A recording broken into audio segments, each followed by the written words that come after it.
the effect of this is that it will blow apart the whole rotten structure that I've been talking about. This is not government of the people, by the people, for the people. Starmer represents government of the blob, by the blob, for the blob. And when it fails, it will be the blob that failed, not Britain. It has been 3 years since the start of the war in Ukraine. Is Donald Trump appeasing Vladimir Putin? Yes, in the conventional sense of the term, of course he is. But that's a term, actually, Stephen, which belongs to the old world. It belongs to the notion that we are replaying the 1930s, that we are invoking Churchill, that we have Boris Johnson striking sub-Churchillian postures on all of this. And what we've got to understand is that the rules of the game have changed. They've changed utterly. The world in which we thought we lived, in which for most of my lifetime we've lived, which is a world of the so-called rules-based international system, Rubis, has shattered. Interestingly enough, I'm now going to don the mantle of prophet. Exactly 3 years ago, on the day that Putin invaded, I predicted the end of Rubis. I predicted the fact that we are going to move into a world which looks very much like the terrible world outlined by George Orwell in 1984, in which there are great permanent blocks of the world. He outlined Oceania, which is ourselves and America, against Eurasia, which is essentially an enlarged Soviet Union, and with an uneasy southern hemisphere. And it's something like that. We now have the combined power of Russia and China. We have the so-called BRICS with India, with South Africa, with Brazil, and we have the Anglosphere. All now in extraordinary competition with each other. Because you know what we've done? We've moved back from that world of the United Nations into something like 19th century great power politics. What we need to understand is, if you look back into the 19th century, we didn't talk about a United Nations or whatever. What we did, we talked simply about the concert of Europe, because that's what dominated then, in which the great powers negotiated directly with each other. We're back in the world, Stephen, of Palmerston. The idea that countries do not have permanent friends, do not have permanent allies, but have permanent interests. And you know what? America actually has always pursued that policy of America first. We think there's something unusual about Donald Trump. Everybody has expressed horror that Trump is negotiating with the Ukraine on the basis of effectively, and again, can I explain what is going to result from this? I think we're going to see a partition of the Ukraine between a Soviet, Russian sphere of influence and an American sphere of influence. The West will become a kind of industrial colony of America because of the extraordinary mineral resources, and the East will revert to being a dependency of Moscow. That is exactly the sort of thing that happened in the 18th and 19th centuries when, for example, Poland was partitioned between Germany on the one hand, in those days it was called Prussia, and Austria and Russia. We're going to see that world again. The trouble is, it was a world in which Britain in those days was a dominant power. It was also a world in which we were not a victim power. Let's again look at that idea of partition and how shocking everybody says it is that America will strip the Ukraine of its assets. Let's look back at the most heroic moment of cooperation between Britain and the United States. That's to say, when Roosevelt assists Britain in the Second World War. Do you know what terms he did it on, Stephen? Stripping Britain of its entire foreign reserves. The entire wealth of Victorian Britain, that Edwardian Britain, that extraordinary accumulation of the world's most successful trading power was transferred directly to America to pay for wartime help, the so-called Lend-Lease system. Now, it's really important we understand this. America did not give it to Britain free. We were stripped. We were stripped by our closest ally, right?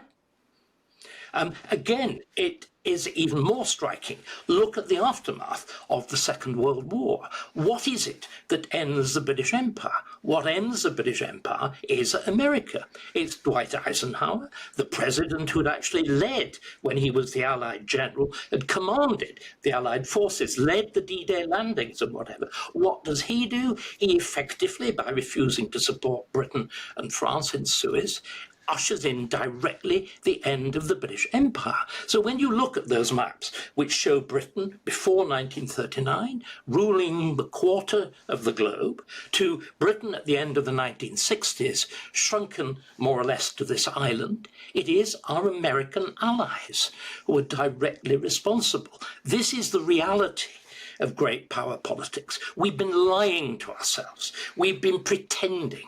We've got confused motives. And of course, the exemplar of all of this is this appalling government that we have at present, which is riddled whose policies are riddled from top to bottom by contradiction, by misunderstanding, by wishful thinking, by appalling ministers. Can you imagine sitting in the seat of Palmerston, trying to protect Britain's interests at the moment? You have David Lammy.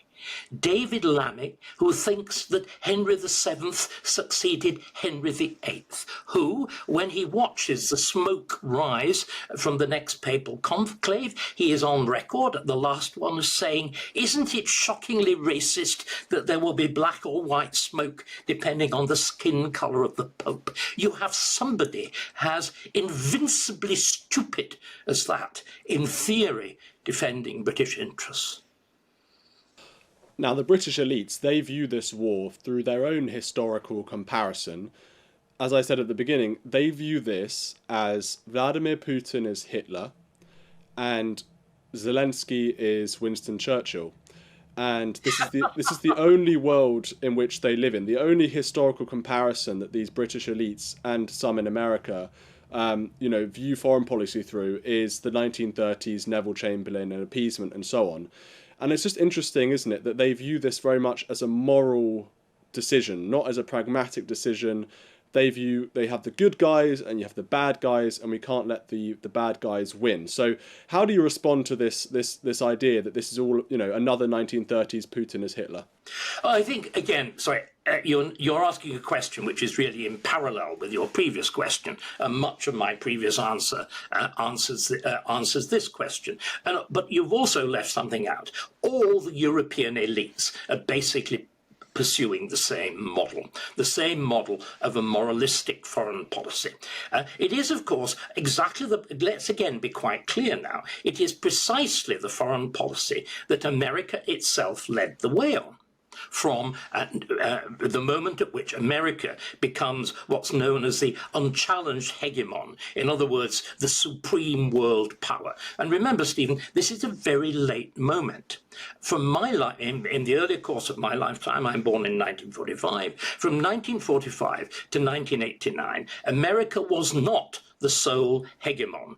It was a world in which America, we can now use a religious analogy, America acted as God, but there was a very powerful devil in the form of the Soviet Union, and all international policy, the United Nations and so on, was split in this thing that we called the Cold War, right?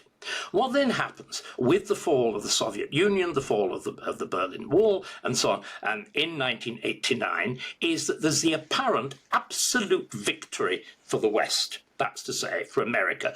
God has won, the devil, communism, is defeated. And the whole thing, of course, is expressed in that single most destructive article that has ever been written on foreign policy, Fukuyama's The End of History. The idea that liberal democracy had not only triumphed everywhere, but it was destined to triumph everywhere. And what we get after that point, Stephen, is a series of moralistic wars. Remember, we are talking now, we're leaping straight over from 1937, 1939, whatever, to now, what we should be looking at are all the wars of alleged liberation, of the getting rid of the tyrant, of introducing democracy that were fought with American leadership from 1989. And they're everywhere. It's Kosovo. It's the bombing of Belgrade. It's the intervention in Iraq. It's the intervention in Afghanistan. It's the intervention in Libya. Do you remember they were all fought in the name of getting rid of the Ba'athi, of getting rid of Saddam Hussein, of getting rid of Gaddafi, of getting rid of the Taliban? We had the enemy in each one of them. We were going to impose, weren't we? Do you remember? We fought that war in Afghanistan for liberal human rights. We imagined that the women of Afghanistan, well, indeed, they may very much want to wear the miniskirt. We fought a war to enable women to wear miniskirts. And then, of course, led by America, we abandoned them. In other words, this war is another version of that war. But unfortunately, at exactly the moment that the war is entering this crucial stage, America has changed policy. The Biden administration were the last believers in this triumph of universal capitalism, of universal liberal democracy. They were the last believers. Trump and his allies passionately disagree with this and see a very different world. And we've got to adapt to it. And there's another thing, Stephen, the ludicrous mess that we've got ourselves into. What is the war? We've talked now about how the war in the Ukraine is being viewed, right? We've talked about it as a subject of foreign policy to be analysed. Can we now actually look at what is going on actually in the Ukraine? We've got to remember, of course, that the Ukraine has never really been an independent state. It is the closest remaining fragment of the old Soviet Empire. It only, the old Russian Empire, because it goes right back to the Tsars, of course, it only first appears as a quasi-independent power in 1945 when Stalin gives it a seat on the United Nations. Of course, he controls it absolutely to give Russia an extra vote. There is then the addition of various bits to the Ukraine as late as Khrushchev in the 1950s, who adds on the Crimea to do what? To increase the number of Russian speakers. So what you're doing now is it's not as that people have, again, made ridiculous comparisons. What would it be like if Britain was stripped of Kent and Sussex and whatever? The borders of Kent and Sussex have been incorporated into England for about 1,500 years. The Ukraine is a featureless plain in which frontiers have come and gone. It's been under the dominion of Poland, of the Grand Duchy of Lithuania, large chunks of it under Prussia, under Hitler, under Stalin. And what's going on, Stephen, is something that is unthinkable in the world of modern Britain. It is an attempt at the creation of a nation state in blood and iron and struggle. What Zelensky represents isn't sweet international reasonable order. And here I'm not criticising Zelensky at all. I'm just saying let us recognise the truth. He represents an attempt, and under his leadership, to forge a new nation, which is based on passionate blood and soil nationalism, in which there is a determination to assert the inviolability of frontiers, in which there is a war of linguistic conquest, in which Russian has been suppressed and the Ukrainian language is being imposed on people whether they want it or not. Now, Stephen, what do we do at home? Here we are saying we're going to support the right of the Ukraine to do all of this. Back at home, do we defend our frontier? No. It is challenged every day by illegal immigrants. Do we defend our language? No. We have a multiplicity of interpreters at vast cost in all areas of the public service. And again, there's something very extraordinary. Until very recently, to talk of patriotism, to use the Union Jack, was effectively, if not quite illegal, bad manner. Do you remember Emily Thornberry and the famous moment with White Van Man and the St. George's Cross? Have you noticed suddenly this strangest of things. People on the far left have suddenly discovered patriotism. There's that wonderful word in that wonderful phrase in Dr. Johnson, patriotism is the last refuge of the scoundrel. I'm hearing patriotism out of the mouths of so many scoundrels, beginning with people like Stephen Fry and Keir Starmer, the kind of men who devoted their entire lives to internationalism. So at the one point, we're now saying in Britain, we are going to defend a wildly assertive, violent, masculinized, look at Zelensky, always parading around in fatigues, violent, masculinized warrior culture of national self-assertion, whilst back home in Britain, we are run by one international lawyer, one human rights lawyer, Keir Starmer, and another, Richard Hermer, the Attorney General, and we're busy giving away every asset that we can in the name of international law. That people are, as you all know, GB News features this regularly, people are arrested, intimidated, charged with hate crime, this wonderful thing, non-crime hate incidents, for asserting traditional patriotic values. And yet we are supposedly all going to line up and fight for patriotic values in another country when we're suppressing them in our own. Do you see the gross confusion of motive and analysis? You mentioned the Great Game earlier in the 19th century, and there was an interesting debate at that time between Gladstone, Disraeli and Salisbury about whether they should pursue a moral foreign policy or a pragmatic one. And, you know, the thing that relaunched Gladstone's career into politics, he thought he'd retired, was the fact that Disraeli wasn't taking seriously enough a massacre of Christians in Bosnia. And Gladstone distributed thousands of leaflets, you know, criticising Disraeli's... Young man, it's called the Midlothian campaign, and it's done, of course, with marvellous rhetoric. Gladstone, makes our current lot look feeble. Drive the Turks out, bag and baggage from the land that they have polluted with blood, and all the rest of it. And do you know what he's called? He's a liberal. It's called liberal interventionism. And it is this notion that you fight a war on behalf of values. Now, at least, let's get this right. Gladstone believed in those values. Gladstone was a patriot.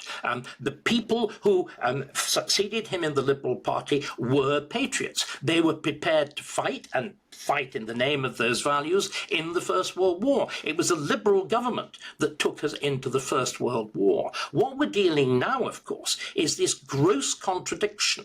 We've abandoned the values of Gladstone at home, and we're defending them abroad. Do you see what I mean? The complete insanity. Gladstone is also famous for something else, Stephen. He is famous for financial probity, for building up the economic strength of Britain. Whereas, of course, Starmer and his lot, as we've seen in the few months that this government has been in office, are completely crashing the economy with grotesquely extravagant state expenditure, which leaves absolutely no room for proper military expenditure. You can only, again, let me reminisce, because it's very important. As I said, I think I was right at the beginning, 3 years ago. I then had a confrontation with this vaguely lefty economist, and I asserted right at the beginning, because I know more like Putin's invasion of the Ukraine than you do, but I just think we've got to understand it properly. I said on TV, what we've got to understand is that right, that's to say, what we are allegedly defending, liberty, freedom, equality, all of these things that matter so profoundly to us in the West, needs might. Because what I was doing was I was saying there's no point in striking postures on these things unless you've got an army to defend it. Do you know what 3 years ago Paul said to me when I insisted that right needs might? He said, "You're a fascist." He immediately said, right, you're saying the sort of things that was being said by German ideologues in the 1930s. And now, have you suddenly noticed this gigantic reverse ferret by every lefty on Twitter? They're suddenly draping themselves in Union Jacks. They are clamouring for armies to march. They're saying we've got to have European armies. We must stand shoulder to shoulder. These are the... And again, look at the person leading Europe, Ursula von der Leyen. Do you remember what she was before she had that job? She was a defense minister in Germany, yeah. And what happened to the German armed forces? It was, there was lots of corruption scandals, but she didn't boost the armed forces. So you really, it's always better, Stephen, may I offer you a little advice to use concrete example rather than abstract nouns? Under von der Leyen's management of the German armed forces were reduced to taking part in a NATO exercise using broomsticks instead of guns. That is the level of leadership we've seen. You see, again, let me explain what's happened. What was Britain's role in this period from 1989 to 5 minutes ago when Trump succeeded? We were jackal to Americans' lion. We had two functions. Although we could contribute hardly any serious troops, what we did, we made it look, because the Union Jack was alongside the Stars and Stripes, it made it look as though it wasn't just a national force, an American force, imposing Western values in Kosovo, Western values in the Ukraine, Western values in Afghanistan, Western values in Iraq, Western values in Libya. It made it look as though it was an international force, the international community doing it. All the time, we were steadily reducing our capacity actually to do anything. And you look at the shameful, again, let's call things by their proper names, the shameful record of overreach of the British Army and Navy throughout those campaigns. Look at Basra. Look at the shame of the Helmand province, in which we thought we could match the American forces in, peacekeeping or whatever it is, and we utterly and completely failed. And that was the vanity of the position we held, that we could act somehow as a joint world peacekeeping force alongside America by spending a fraction of what America does on defence, proportionately. And there's another thing that we did. We acted bizarrely as the principal mouthpiece of this stuff. In other words, the importance of international law, the importance of foreign aid, the importance of net zero. Our politics are a politics of complete fiction. Instead of spending money on the armed forces, and by the way, the Conservatives are at least as complicit and involved in all of this as the Labour Party. What does Cameron say we're going to be? He says we are going to be an international aid superpower.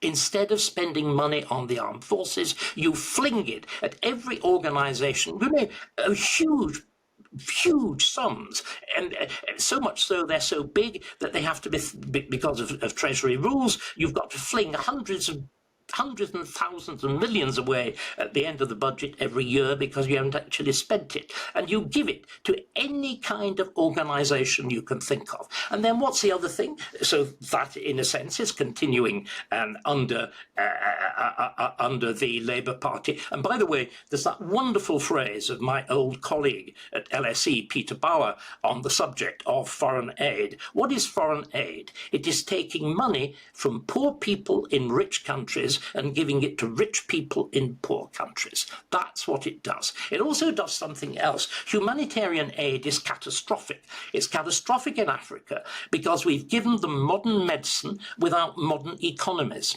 The fact that the population of Africa is booming is because of humanitarian aid. Normally, if you don't have a modern economy, disease carries off children.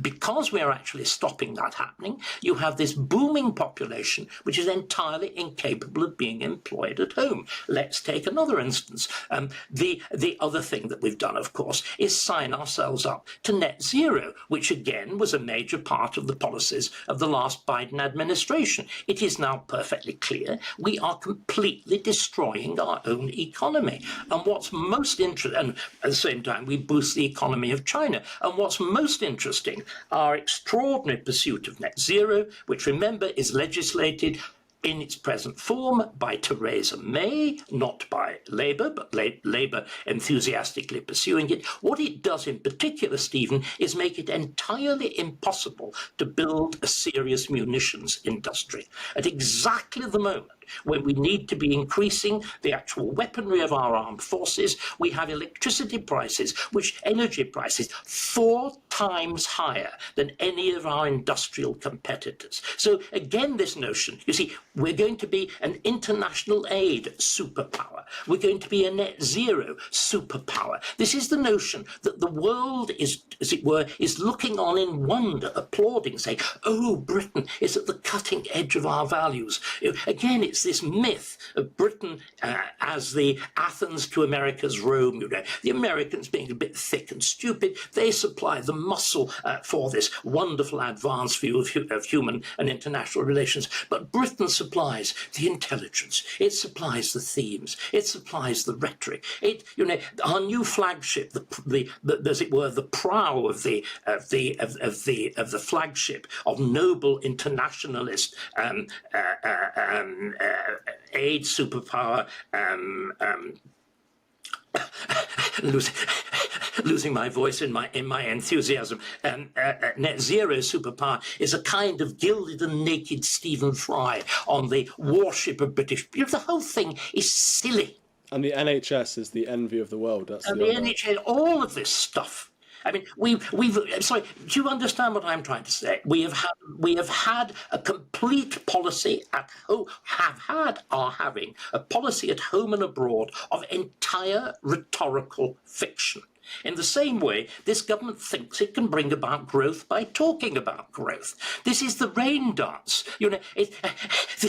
For all government policies are operating, the entire way government policy is operating is to suppress growth. If you increase regulation, if you increase wages to people who don't deserve them because their productivity is low, as it is throughout most of the public sector, if you increase taxation, you are guaranteed not to have growth. And yet at the same time they say, oh, growth is our first commitment. In other words, we have here, and it shouldn't surprise anybody, because we've got a government dominated by lawyers and university lecturers and people in the public sector. They somehow believe that incantating the right words will actually bring about policy and change. What Trump is doing, and it's magnificent, he's crude, he's brutal, he's in many ways preposterous, you're this orange figure, but he's confronting people with the things that there are, with the fact that there are brutal facts, that the world is real. You cannot magic. You can't magic growth. You can't magic military strength. You can't even, especially you can't even, magic what I would call proper political virtue. A state that actually runs itself well and can help others to run themselves well is an enterprise that demands courage, it demands self-sacrifice, it demands genuine patriotism, it demands a genuine understanding of the world as it is, not the world as you would like it to be. So perhaps Donald Trump, and I do want to stick on the theme of America, I think this is fascinating, the shift in America's foreign policy under Donald Trump, and I want you to sort of outline the significance of that. Perhaps Donald Trump is a kind of Lord Salisbury figure, because you have to remember you had this fantastic diplomat who became Prime Minister at the end of the 19th century, who was extremely pragmatic, who saw the world as it is and not how he wanted it to be, unlike, frankly, Gladstone. Is Donald Trump a kind of Salisbury-esque figure? Is he becoming a more kind of pragmatic, from a foreign policy perspective, a more kind of pragmatic politician? And what does his election mean for the American empire? What's the significance of this? Well, I think, above all, what it means, quite simply, is an open recognition that the American government will put American interests first. That's what MAGA means. It's America first. But what I'm arguing, actually, Stephen, is in reality, it's less of a change than you might think. I think America has always put America first. Look, for example, at BlackRock. Look at Larry Fink. When America was pursuing the policy of allegedly spreading global peace and light, trying to impose freedom and democracy at the point of a gun. Of course, BlackRock went along with that and made an absolute fortune on it. Now it's the enormous reverse ferret has happened. I'm sure BlackRock will lead the investments in the Ukraine, and the direct exploitation of resources there. And what our problem has been that we've dealt in words, where they deal in power and money. We used to do the same. In the 19th century, there was that absolute hard-nosedness. Can I tell you a little story again about America? You're talking about American power. Do you know where, in as it were, theoretical terms, the final reserves, in the sense of the last legal instruments of the American Federal Reserve are held? It's a bank account number in the Bank of England. Because that, of course, was the dominant force of the 19th century, when we managed our currency properly, when we made sure that our industries worked, that our exports flourished, that we had an appropriate navy and an appropriate army to defend them. Of course, and we didn't always get it right. I mean, you're talking of the period of the end of the 19th century, the beginning of the 20th. There was a catastrophic lapse in the quality of the British Army, and the British Army was nearly defeated in the Boer War in Africa. But what we did then, from 1905 onwards, you set up this extraordinary committee of imperial defence under the direct influence of the king, under the direct influence of Edward VII. It's chaired by a remarkable man called Reginald Brett, Viscount Esher, and it brings about a complete reform of the British Army, which actually makes it capable of fighting the First World War. But that was because we were still realistic. We dealt in real terms and real power. We've retreated into this world of complete fiction. America came very close to doing it. I mean, remember all the diseases that we have here, of DEI, of critical race theory, of transsexualism and all the rest of it. They all begin in America, and they're represented in the Democrat Party, and they were embodied in the in the Biden administration. But America again took the right decision in the last election. I understand everybody who is repelled by Trump. On the other hand, politics isn't about being nice. It's about being right. One of our terrible problems in Britain is we value niceness. We value the sort of person, that you really like a nice neighbour. Yes, well, we all like nice neighbours, but unfortunately, that really isn't the criterion of public policy or foreign policy. I mean, the whole of Europe is devoted to this concept of niceness. We've decided we don't want vigorous nationalisms, but then who's going to fight? I mean, what young man is actually going to fight for Ursula von der Leyen? But it's not really niceness, is it? Because they allow native people to be murdered, frankly, by Islamist terrorists, terrible crimes to occur. But Stephen, all in the name of being nice. I mean, our letting in immigrants is because we mustn't be nasty to Islam, to asylum seekers. It's all in the name of our entire policy of suppressing comment on the problems of a multicultural society and race relations is because we mustn't hurt people's feelings. I mean, going back. What is a non-crime hate incident, but a determination to use the law to protect people's feelings. The idea that being offensive becomes a crime is it's the final conclusion of British politeness, and there's a name for it. It's when, as it were, your sensibilities, which in some ways facilitate good human relations, and again, that world that George Orwell talks about so magnificently at the end of the Second World War, the beginning of the post-war period, when he comments on England as being the kindest and gentlest society that's ever existed. But that was the homogenous England of the time. When you try and practice policing by consent or whatever in a society ridden by intercommunal difference, I'm afraid you hand power to the bad guy. If you try to be excessively nice, you commit a kind of suicide. What Europe has done, what we in Britain have done in particular, we've committed the suicide of niceness. And the same, I think, can apply to a country like Sweden, which was an incredibly civilized society and has now been, sort of turned into a complete hellhole with bombings and everything else. It's committed suicide. Yeah, I want to ask about the European reaction to Trump, though. I think this has been fascinating. In the Munich Security Conference, J.D. Vance made this now famous speech criticising European leaders for their policies on everything from mass migration to freedom of speech. The chairman of that conference broke down in tears. He was so upset about J.D. Vance's speech. Do you see what I mean about sorry, just one quickly. Do you see what I mean about niceness? That man spent his entire life thinking he was being nice.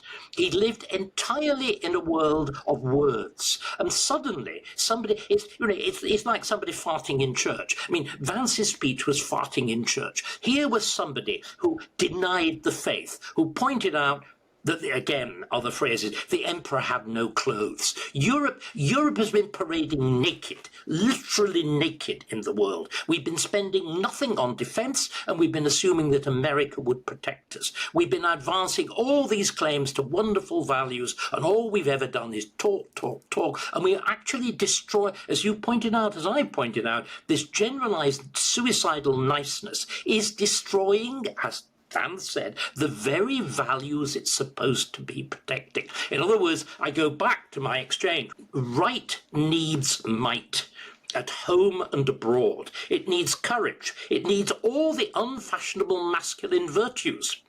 Because again, much of this, I will no doubt be shot down even more, is the result of the feminization of politics. It is the result of the giving priority to caring, to looking after, to protecting against risk.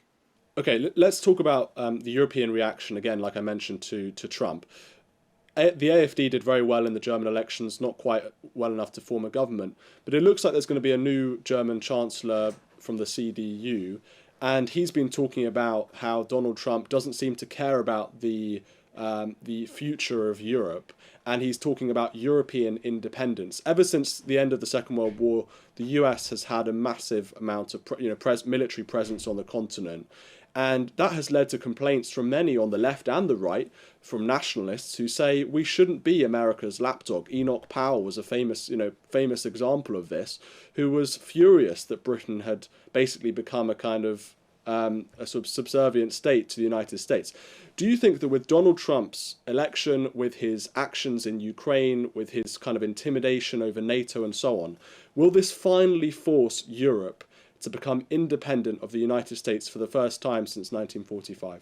You should rephrase that question. Will it force us to spend a serious amount of money on defence? I see absolutely no sign that it will. I mean, what is allegedly, not allegedly, at the very moment that he's going to go across to present his backside to be caned in DC, what is Starmer doing? He's arguing about whether we should increase, perhaps over 5 years, defence expenditure from 2.3% to 2.5%, when the minimum we should be looking at is 5%.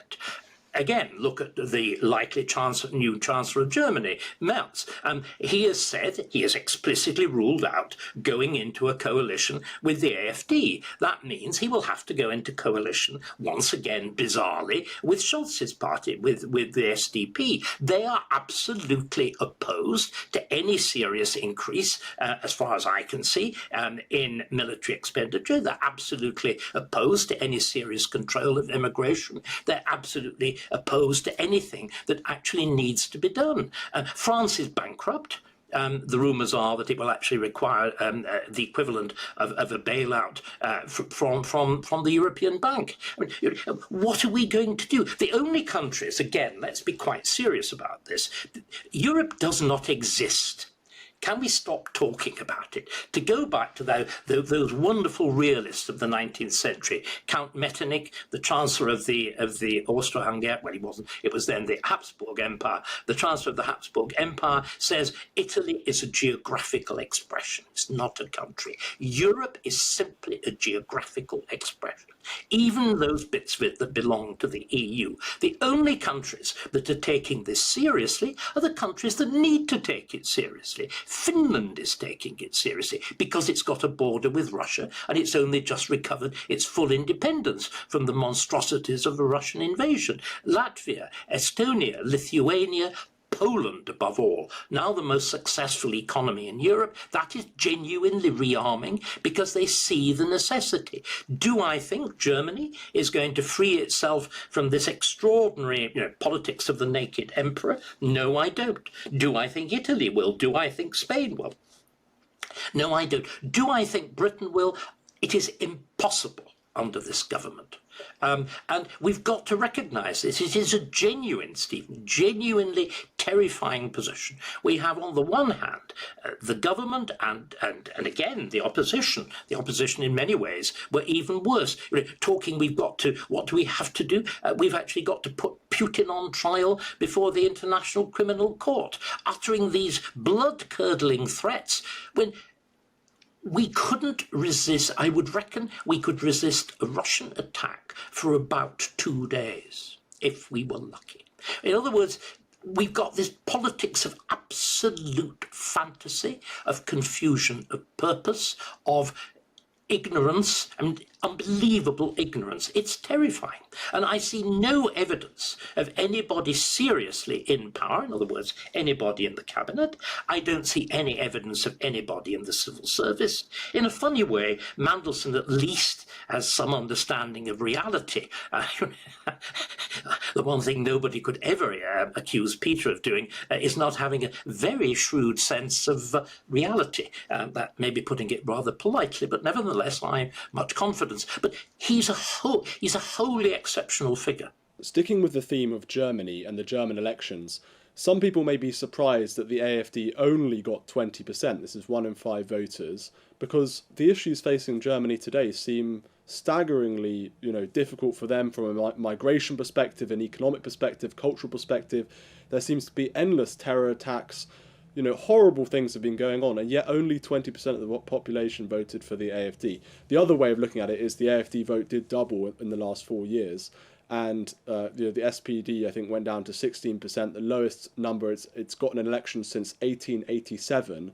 Obviously, CDU below 30%. So maybe you can analyse that election, and just more broadly, why do you think the right across Europe, the populist right, is not winning elections? Well, let's look at Germany. Let's begin there, because there's a very good reason, again, why I broadly support what the AfD is doing. But equally, there's a very good reason why people in Germany are frightened of it. Because, of course, much of the rhetoric is indeed some of the rhetoric that was associated with Nazi Germany. Remember, Germany reconstructed itself out of the horror of Nazi Germany by a policy in which there was a frank confrontation with the past. There was no disguise. It was a school curriculum which confronted Hitler frankly, which everybody was encouraged to look at the horrors of the concentration camps, to look at the wickedness of the persecution of the Jews, of the Holocaust. Indeed, to the extent, Stephen, in which denying the Holocaust in Germany, in Austria and so on, is actually a crime. It is actually a crime. So in other words, it was a world in which the embrace of anti-nationalism, the embrace of something else that we haven't talked about, a very peculiar view of democracy. You see, one of the things that's the clash that's going on at the moment is a clash of two very, very different views of democracy. Trumpian democracy is what we normally think of, meaning by democracy, it's unashamed majority rule. Government of the people, by the people, for the people. Government of a majority of the people, by a majority of the people, for a majority of the people. What Germany represented is a very different, and we imposed it. America and Britain as the dominant powers when West Germany was actually turned in from an occupied zone into a state. We imposed a very different view of democracy. We imposed, and this is why you see, Merz talks all the time of America not sharing European values. It's a different view of democracy. He talks about liberal democracy. What is liberal democracy, Stephen? Well, what is it? I don't really know the. Right, let me tell you. You see, it's fascinating. You, as well as informed as you are, can't produce an instant answer to that question. It is the idea that democracy is not the rule of the majority, as we all think it is. It is the protection of minorities through the restraining of the majority by every source of law. And Germany begins this policy for obvious reasons. In other words, what we've got to understand is that the entire EU, Germany, everywhere in Europe, is fundamentally anti-democratic in the ordinary meaning of the word. It is determined to use the forces of law, of human rights, of the police, and of censorship to protect minorities against supposedly aggressive majorities, right? And every German has been brought up on that. Or rather, every German in the old West Germany has. Did you look at the electoral map of the last election? Where is the AfD strongest? It's strongest in the old East, where that sort of denazification did not happen. And there was a very, very different rhetoric used, though it, again, shared in common the attack on the notion of fascism. Now, Germany, it is perfectly understandable why you adopted that policy. What is much more interesting, again, it's quite clear why that policy was adopted for the European Union. The European Union, from its very beginning, in the Coal and Steel Federation, the alliance between the productive alliance between Germany and France way back in the 1950s, was again profoundly anti-democratic. It's the determination that the mass electorate doesn't actually set policy. When the first meetings of the Coal and Steel Federation took place, when the signatures led by, when the thing was put together with, in France it was Schuman, the foreign minister. Do you know what? The process was so secret that the foreign minister didn't even tell the French prime minister when they hold their first press conference. It's so secret none of the press turn up. And so you've got to have a second stage press conference in which the press, having been carefully told what's going to happen, all sit there and pretend to write away on their notepads when of course the whole thing has already taken place. And it's why, if you actually look at the structures of the European Union, they are deliberately and explicitly anti-democratic. The Commission is not a civil service. The Commission is a bureaucracy. It is actually experts running, or pseudo-experts running the thing. The European Parliament is largely a talking shop.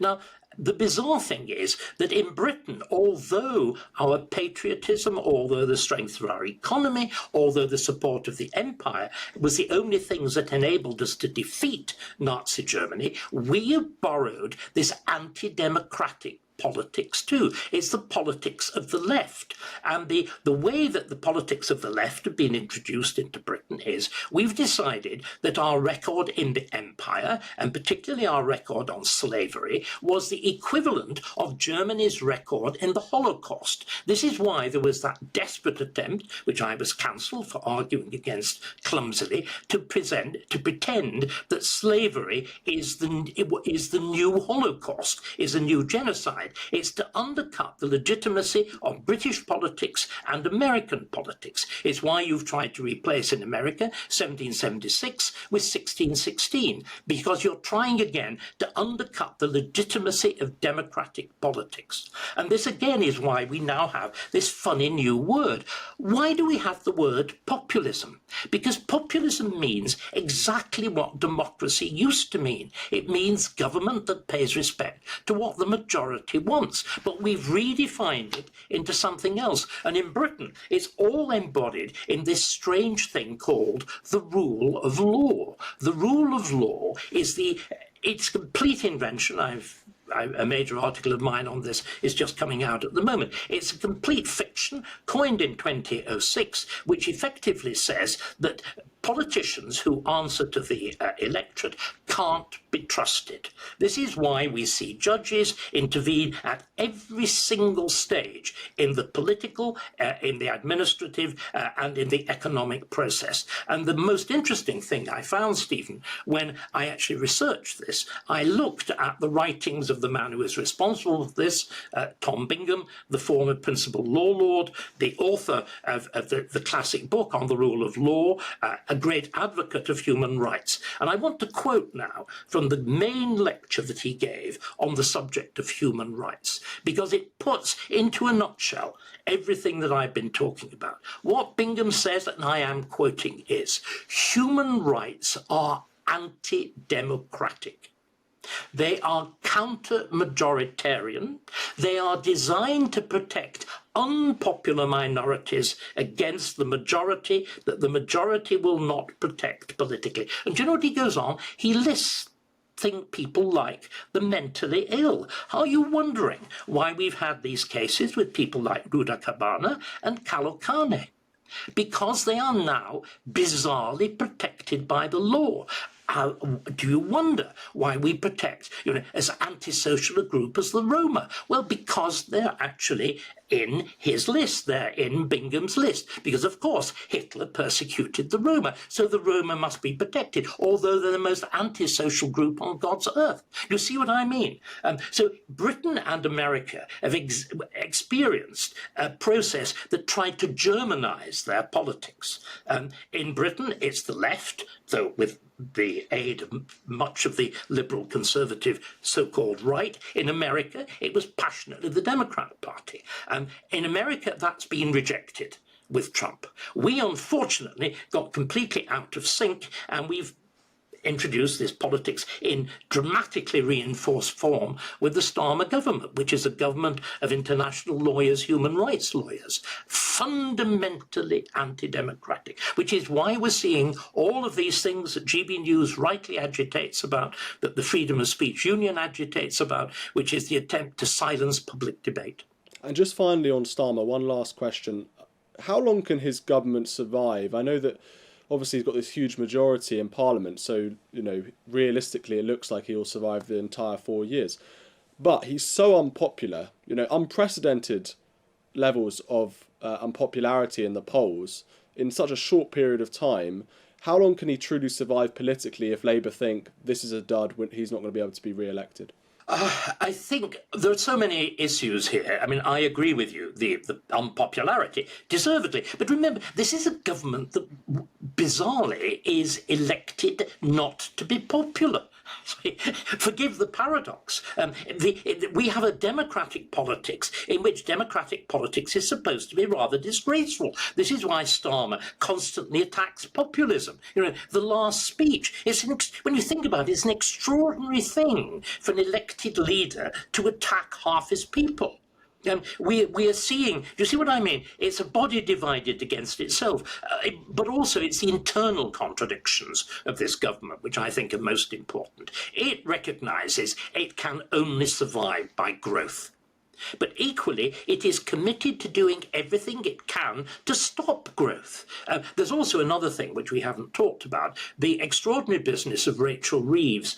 I've been astonished political commentators haven't looked at her more carefully. Why is there that business of faking her career up? Why the constant insistence that she is, an economist and a serious thinker? It is because Labour thought through Rachel Reeves that they'd come up with a means of reconciling the contradictions, right? They want, on the one hand, growth. On the other hand, because of the fact that they are the representatives of the public sector, they want to increase public sector wages. They want to increase regulation because there are a load of lawyers. They want to increase burdens on the employer by improving so-called workers' rights and whatever. They wanted huge net zero. What Rachel Reeves claimed to have done was to invent a new economic model It was in the Mace lecture, which she gave last year in 2023, and it supposedly was a new method of managing the economy, which was called modern supply-side economics. It turned out, like everything else, Stephen, it will not surprise you to hear, to be stolen. Like everything else that she's ever done, it was plagiarised. It was plagiarised from Janet Yellen, who had the same job as Secretary of the Treasury in America. And in fact, it was simply the policies that the Biden government had pursued. It's old-fashioned Keynesian reflation, in which you throw a lot of money at national infrastructure, you throw a lot of money at the wages of civil servants and so on. You throw a lot of money at net zero. And America, of course, could do that because it could borrow large amounts of money. That's also, by the way, why there is the acute inflation under the Biden government. But of course, the moment you're elected in Britain, you come up with one brutal fact. You can't borrow any more money because we're bust. There was a brilliant analysis by Jason Cowley, a journalist on the left, of Reeves's Mace lecture, in which he said it was Bidenomics without the bucks. And the trouble is, it was sold to the city. Our city is now so underqualified, so unintelligent, that it bought this rubbish. If you remember, the CBI and whatever, all lined up like good little boys with their begging bowls out for the subsidy awaiting them from this new government, thinking there was going to be an economic miracle. It was elected on a lie. And the problem is that this is what will wreck it, Stephen. Its policies are mutually contradictory. They're contradictory politically, they're deeply unpopular at the time that obviously it requires re-election, they are contradictory between domestic and foreign policy, you've got to have a growing economy to maintain a serious military, they are contradictory because they are supporting aggressive, militarised and masculinized patriotism in the Ukraine, and they're suppressing it in Britain, and they are contradictory because they're economically contradictory. It cannot grow the economy with the existing policies that it's pursuing. On the other hand, it's bound by the leftish electorate. It's bound, in fact, to a large extent, by the number of MPs that it's got, because the fact that it had a landslide, this very odd, unloved landslide, it now has an awful lot of leftish MPs in Parliament. It will be very, very difficult to persuade them to go along with the cuts in welfare, with the aggressive limitation of immigration, with a genuine advancement of patriotism, with cutting back on the importance of international law. All of these things which have to be done, it will find uniquely difficult to do. I'm just hoping that the effect of this is that it will blow apart the whole rotten structure that I've been talking about. This is not government of the people, by the people, for the people. Starmer represents government of the blob, by the blob, for the blob. And when it fails, it will be the blob that failed, not Britain. But the thing that I fear is that it might actually bring down Britain with the blob.